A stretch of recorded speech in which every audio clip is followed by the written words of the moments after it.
नमस्कार, मैं हूं आपके साथ अंकिता पाल। बुलेटिन में शुरुआत करते हैं। कांग्रेस ने धान खरीदी केंद्र चलो अभियान की शुरुआत की है और इस पर सीएम विष्णुदेव साय का बयान सामने आया है। सीएम साय ने तंज कसते हुए कहा कि दूर से बैठकर आरोप लगाने से बेहतर है कि केंद्र में जाएं और वहां उनको वास्तविकता का पता चलेगा। सर्वप्रथम तो आज 3 दिसंबर है, जिसको हम लोग जनादेश दिवस के रूप में मना रहे हैं। आज से ठीक 1 साल पहले 3 दिसंबर 2023 को विधानसभा चुनाव 2023 का परिणाम आया था और छत्तीसगढ़ की जनता ने, छत्तीसगढ़ के देवतुल्य मतदाताओं ने, छत्तीसगढ़ के माता बहनों ने मोदी की गारंटी पर विश्वास करके हमारे आदरणीय प्रधानमंत्री जी श्री नरेंद्र मोदी पर विश्वास करके भारतीय जनता पार्टी को ऐतिहासिक विजय दिलाए थे। 46% वोट देकर 54 सीट में भारतीय जनता पार्टी को जिताए थे। इसके लिए छत्तीसगढ़ के सभी देवतुल्य मतदाता भाई बहनों का बहुत बहुत धन्यवाद करना चाहेंगे, उनका आभार व्यक्त करना चाहेंगे।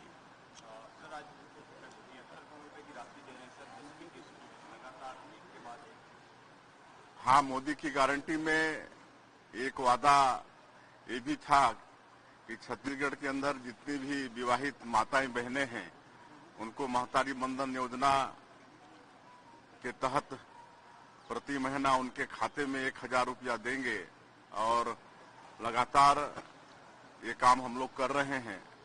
प्रत्येक महीने पहले सप्ताह में ही उनके खाते में 70 लाख से ज्यादा माता बहनों के खाते में 1000 रुपया भेजने का काम करते हैं और आज दिसंबर माह का भी महतारी बंधन की राशि रायगढ़ से उनके खातों में अंतरित करेंगे। देखिए, जब हम लोग सरकार में थे 15 साल डॉक्टर रमन सिंह जी के नेतृत्व में, उस समय भी नगरीय निकाय के चुनाव और अध्यक्ष पद का चुनाव सीधे मतदाताओं से होता था, जिसको पिछली सरकार ने बदलकर इनडायरेक्ट कर दिया था, जिसको फिर हमारी सरकार, पिछली सरकार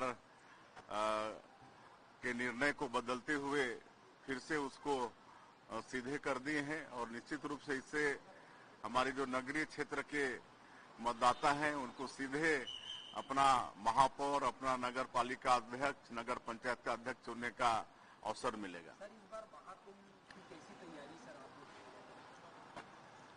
अच्छी तैयारी है और जिस तरह से पिछले साल भी जबकि तत्काल हम लोग सरकार में आए थे, उसके बाद भी अच्छी तैयारी करके भव्य कार्यक्रम हुआ था, उससे भी अच्छा इस साल होगा। जी, अच्छा है, जाएं, दूर से बैठ के ब्लेम लगाने के बजाय वो लोग सीधे धान खरीदी केंद्र में जाएं तो उनको वास्तविकता का पता चलेगा।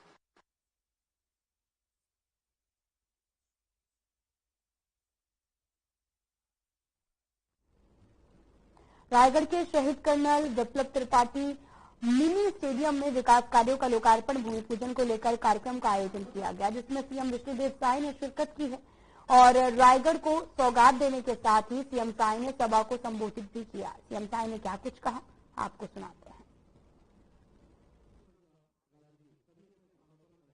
जनादेश दिवस के उपलक्ष्य में रायगढ़ के पावन धरती में आयोजित आज के कार्यक्रम में हमारे बीच में मंच में विराजमान हमारे छत्तीसगढ़ सरकार के उप मुख्यमंत्री, सबला मालूम है कि प्रदेश के अध्यक्ष रहे और कैसे संघर्ष करके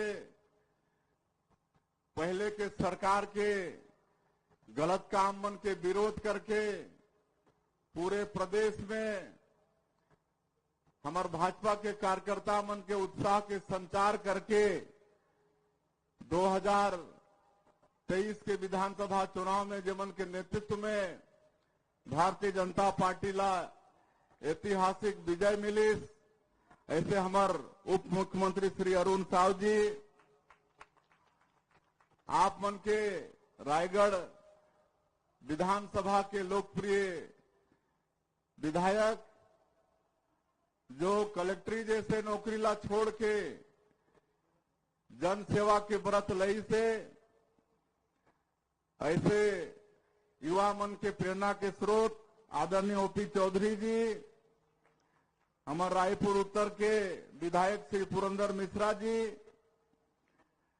रायगढ़ जिला पंचायत के अध्यक्ष निराकार पटेल जी, मंच में विराजमान पूर्व मंत्री श्री सत्यानंद राठिया जी, पूर्व विधायक श्री विजय अग्रवाल जी, हमारे जिला भाजपा के अध्यक्ष उमेश अग्रवाल जी, श्रीकांत सोमावार जी, जगन्नाथ पानीग्रही जी, कमर गर्ग जी, गुरपाल भल्ला जी, सतीश बेहरा जी, अरुणधर दीवान जी, हमारे बिलासपुर संभाग के आईजी संजीव शुक्ला जी, हमारे रायगढ़ के कलेक्टर कार्तिकेय गोयल जी, एसपी दिव्यांग पटेल जी, जिला पंचायत के सीईओ जितेंद्र यादव जी, सभी अधिकारी मन और हमारे पार्टी के सभी नेता मन और आज के ये कार्यक्रम में उपस्थित पूरे रायगढ़ क्षेत्र के सज्जनवृंद, मातृशक्ति हमार माता बहनी मन, युवा भाई बहनी मन और हमार मीडिया के साथी भाई मन,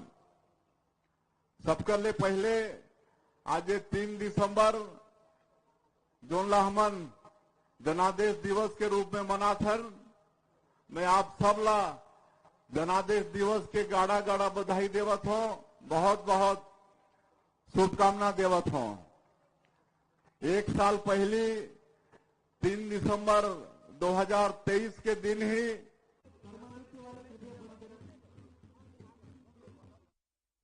तो वहीं बांग्लादेश में हिंदुओं पर अत्याचार होने पर सर्व हिंदू समाज करेगा प्रदर्शन। और इस मामले पर डिप्टी सीएम साहब ने भी कहा कि बांग्लादेश की अंतरिम सरकार हिंदुओं की रक्षा नहीं कर पा रही है। बांग्लादेश में हिंदुओं के साथ में लगातार अत्याचार हो रहा। पूरी दुनिया का हिंदू बांग्लादेश के हिंदू समाज के लिए मजबूती से खड़ा है। पूर्व मंत्री धनेन्द्र साहू के बयान पर डिप्टी सीएम अरुण साहब ने कहा कि कांग्रेस की बुद्धि पर तरस आता है। जब भी हारते हैं ईवीएम पर दोष लगाते हैं, हारने के बाद कांग्रेस को ईवीएम याद आता है। कांग्रेस अपने गिरेबान में झांके, जनता क्यों उनसे दूर गई। छत्तीसगढ़ के इतिहास का बहुत ऐतिहासिक दिन है, जब एक अन्यायी, अत्याचारी, भ्रष्टाचारी सरकार के खिलाफ छत्तीसगढ़ की जनता ने जनादेश दिया था और भारतीय जनता पार्टी को ऐतिहासिक वोटों के साथ, ऐतिहासिक सीटों के साथ जीत दिलाई थी छत्तीसगढ़ की जनता ने। छत्तीसगढ़ की जनता के प्रति मैं आभार व्यक्त करता हूं, कृतज्ञता ज्ञापित करता हूं। और जो संकल्प भारतीय जनता पार्टी ने लिया था चुनाव के समय, छत्तीसगढ़ की जनता से जो वायदा किया था, 11.5 महीने में मोदी की गारंटी के सभी बड़े वायदे एक एक करके पूरे हो रहे हैं, प्रामाणिकता के साथ पूरे हो रहे हैं और शब्दशः पूरे हो रहे हैं। आज जिस प्रकार से किसानों के हित का काम हो, माता और बहनों के हित का काम हो, युवाओं के हित का काम हो, सारे काम विष्णुदेव साय जी के नेतृत्व में हमारी सरकार कर रही है।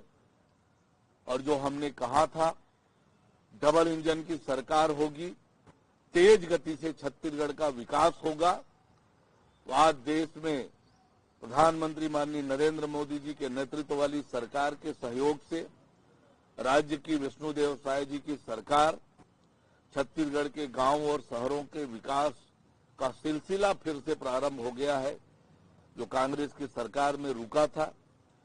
विष्णु का सुशासन चल रहा है और मोदी की गारंटी पूरी हो रही है। मैं छत्तीसगढ़ की जनता को बहुत धन्यवाद देता हूं, छत्तीसगढ़ की जनता को बधाई देता हूं कि आपने सही समय पर सही निर्णय किया है।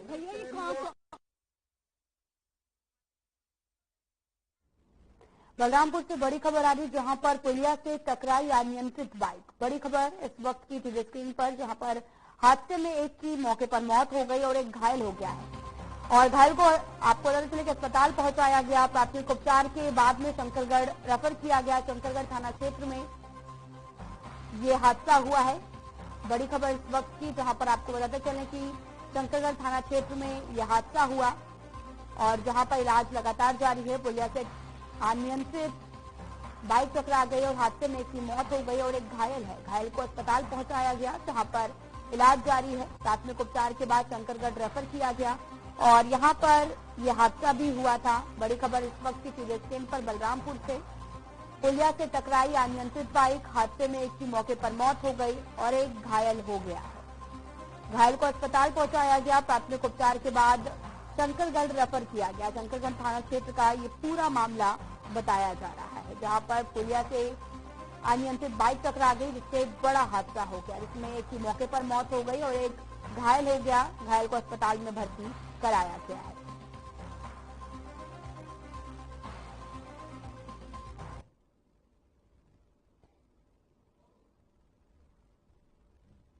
आपको बताते चले कि पुलिस सहायता केंद्र दीपादी कला थाना शंकरगढ़ का ये पूरा मामला बताया जा रहा है, जहां पर पुलिस पूरे मामले की जांच पड़ताल में जुटी है और हादसे में एक की मौके पर मौत हो गई और एक घायल हुआ है, जिसे अस्पताल में भर्ती कराया गया है।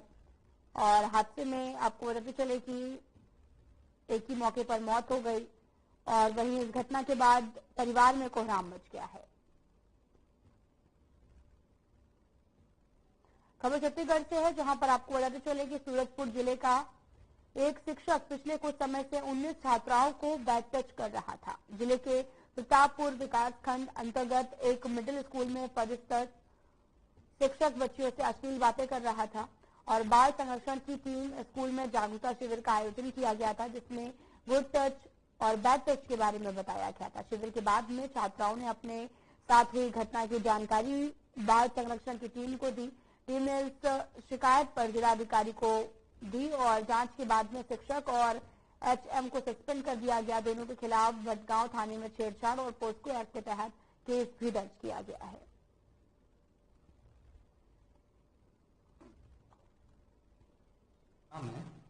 एक बच्ची के साथ छेड़छाड़ का मामला है, उस पर क्या कार्रवाई? वहाँ पे सामूहिक रूप से था, जिसमें 18-19 मतलब स्कूल की पूरी बच्चियों ने अपना बयान दिया हुआ है और उसकी भी जांच कराई गई। कलेक्टर सर के संज्ञान में लाया गया बाद सर ने एक 3 सदस्यीय टीम गठित किया। जांच हुआ, जांच में सही पाया गया। वहाँ के 2 शिक्षकों को प्रधान पाठक समेत हमने निलंबित कर दिया है और FIR थाने में करा दिया। कोंडागांव के मुस्लिम समाज के कोंडागांव कलेक्टर को ज्ञापन सौंपा गया है और ज्ञापन में आपको बताते चले कि मुस्लिम समाज की भावना आहत होने की शिकायत की है।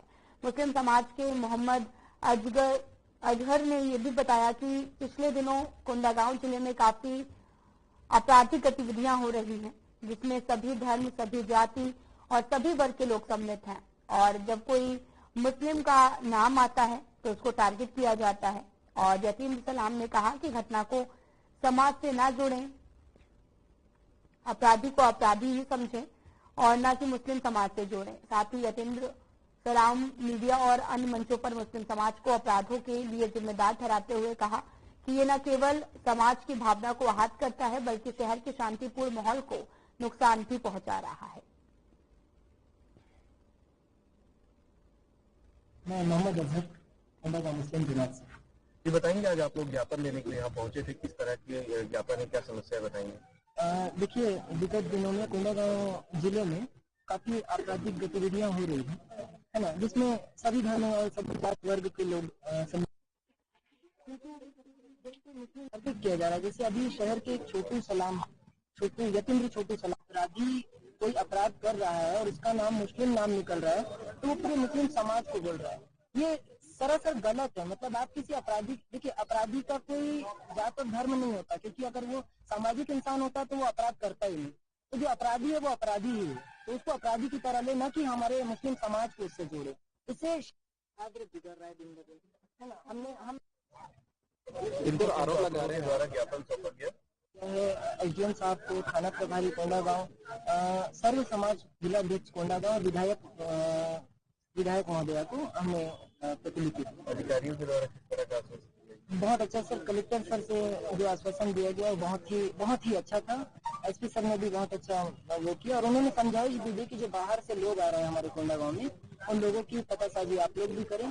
और हम कोशिश कर रहे हैं कि हम जितना ज्यादा हो सके प्रशासन का इस चीज में साथ दें, क्योंकि जो अभी कार्रवाई हुई है, जो लोगों पे कार्रवाई हुई है वो बिल्कुल सही हुई है। मुस्लिम समाज इनका बिल्कुल भी समर्थन नहीं करता है। जो गलत है वो हर तरीके से गलत है, चाहे वो किसी भी धर्म और जात का हो। बनिया गांव के एक ही परिवार के 15 लोग रात कलेक्टर परिसर में कलेक्टर कार्यालय में रात गुजारने बैठे और पीड़ित परिजन का कहना है कि जब हम कलेक्टर ऑफिस आए थे तब हमारा घर तोड़ा गया। साथ ही पीड़ित परिवार ने यह भी आरोप लगाते हुए बताया कि बनवासी मौर्य और तहसीलदार द्वारा प्रधानमंत्री आवास को तोड़ा गया है और कहा कि 15 साल से न्याय नहीं मिला, न्याय के लिए दर दर भटकना पड़ रहा। बीजेपी नेता बनवासी मौर्य पर भी पीड़ित परिवार दबंगई का आरोप लगा रहे हैं और अब ये देखना होगा कि इन पीड़ित परिवार को न्याय मिलता है या फिर नहीं।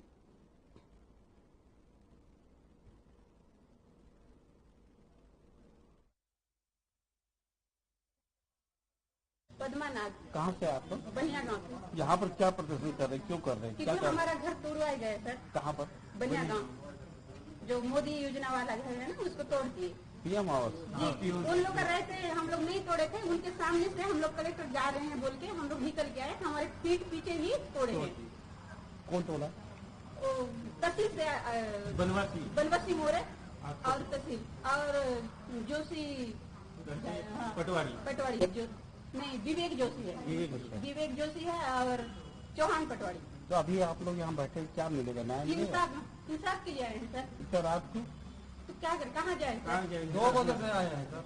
सुबह से निकले, सुबह तो आने नहीं दिए कि उन लोग आ रहे हैं, रुको बोले घर में, तो इसलिए रुके थे। फिर उन लोग आए तो हम लोग मेरे पापा को दस्तखत कराने के लिए उधर बुलाए पंचायत में, तो पापा को बोले हम लोग नहीं वो करेंगे बोले, तो उनके सामने से जहाँ जाना है वहाँ जाओ बोले उन लोग, तब नहीं तोड़े थे। तो हम लोग वहाँ उनके सामने से निकल के आए, तब तोड़ कर दिए। तो अभी क्या करेंगे आपको? हम लोग इंसाफ करेंगे सर, कहाँ जाएंगे? तो यहाँ पे कहाँ यहाँ बैठने से होगा क्या? यहाँ बैठने से ही मिलेगा सर। रात भर रहेंगे? रात भर रुकेंगे। कितने लोग हैं आप? हम लोग 15।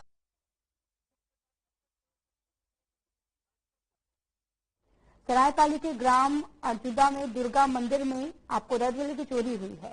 सोने के आभूषण, चांदी के सामान और दान पेटी चोरी हो गई है और दान पेटी पैसा लेकर हुए फरार खेत में मिला है और ये पूरा मामला सरायपाली थाना क्षेत्र का है और इस मामले में सरायपाली पुलिस जांच में जुटी है। ये पूरी घटना सरायपाली थाना क्षेत्र की बताई जा रही है।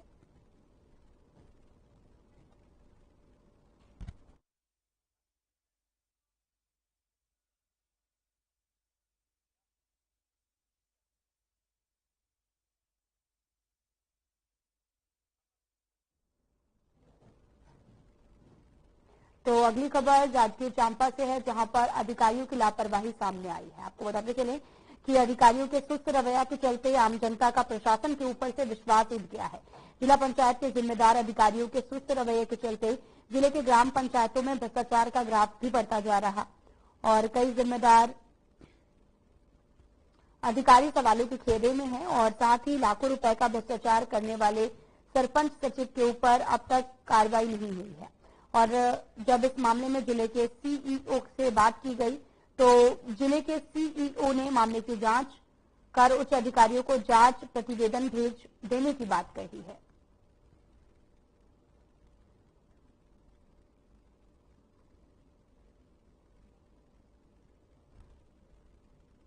मोर नाम है लकेश्वर दास, ग्राम गिद्धा के मैं रहने वाला और सरपंच एमी बंजारे की पंचायत राज में अक्का भी भ्रष्टाचार हो है कि जेकर सीमा नहीं है और कहने का मतलब ओकर बारे से मैं हर शिकायत करे हैं कलेक्टर ऑफिस में, फिर भी आज तक कोई सुनवाई नहीं हो रही। जांच अधिकारी आए रही थे तो शिकायत कर रहे थे कि जांच करी थे तो एम सब चीज के ओहर ये पाई थे, कहने का मतलब काम नहीं करे थे करवाई थे। फिर क्या बोले? ओकर बाद में यहाँ से रिपोर्ट लेकर के गए तब भी आज तक हो गए 1 महीना हो गया, अभी तक ओकर कोई सुनवाई नहीं करत थे। ऐसे में कहना चाहा था कि मैं जब ये कार्यवाही नहीं करी तो कलेक्टर ऑफिस में पूरा गांव भर जा करके धरना प्रदर्शन करना चाहती हूँ। कलेक्टर साहब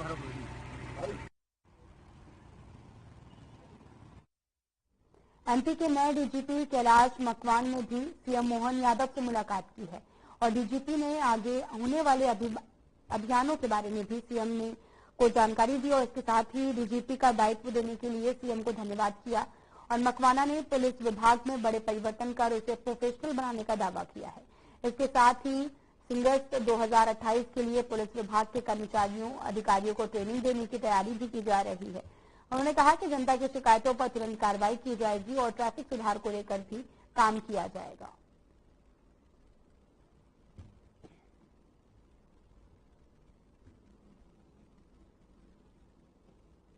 एमपी के रायसेन में मौजूद रातापानी अभ्यारण्य को 9वां टाइगर रिजर्व घोषित किया गया। इसको लेकर सीएम मोहन यादव ने खुशी जाहिर की है। उन्होंने कहा कि रातापानी करीब 16-17 सालों से एक केस में उलझा रहा है, लेकिन अब मुझे खुशी है कि हमारी सरकार ने इसका निराकरण किया है।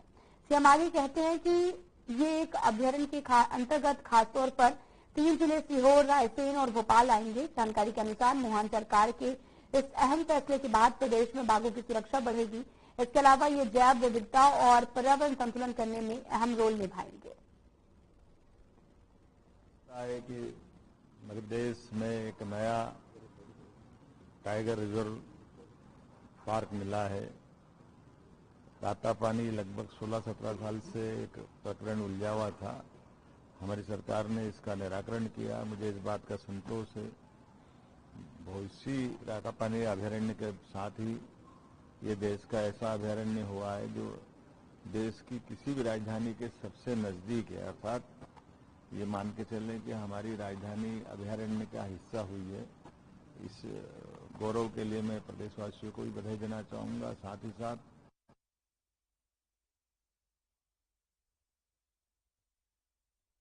खबर मध्य प्रदेश से है, जहां पर मुख्यमंत्री डॉक्टर मोहन यादव ने भोपाल स्थित निवास में नवीन गौशाला का उद्घाटन किया। उद्घाटन के बाद सीएम ने गौ माता की सेवा भी की है। इसी के साथ सीएम मोहन यादव ने प्रदर्शन की कामना की कि दिव्य, अनुपम और पालन पोषण करने वाली पूजनीय गौ माता की कृपा सभी प्रदेशवासियों पर बनी रहे।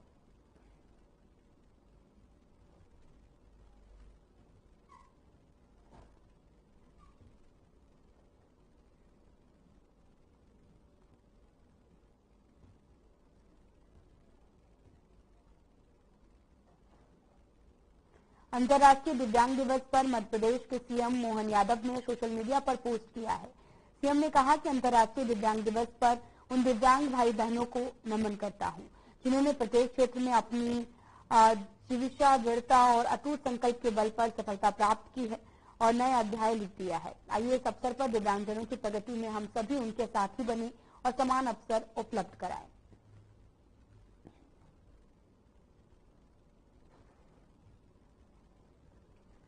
रायसेन जिले के बरेली क्षेत्र में स्थित सहकारी विपणन समिति को एक खास सौगात मिली है, जहां रायसेन के कलेक्टर ने हरसिली गांव को एक नया नगद खाद वितरण केंद्र दिया है। इस केंद्र से अब तहसील के किसान आसानी से रासायनिक खाद ले सकते हैं और इस खाद वितरण केंद्र का शुभारंभ किया गया। इस अवसर पर संस्था के प्रबंधक प्रकाश श्रीवास्तव ने उपस्थित किसानों का सम्मान किया। उन्होंने किसानों के हार और तिलक लगाकर स्वागत किया है। इस कार्यक्रम में गाँव और क्षेत्र के कई किसान शामिल हुए। किसान धनराज सिंह ठाकुर ने इस खाद वितरण केंद्र को क्षेत्र के लिए एक बड़ी सौगात माना है।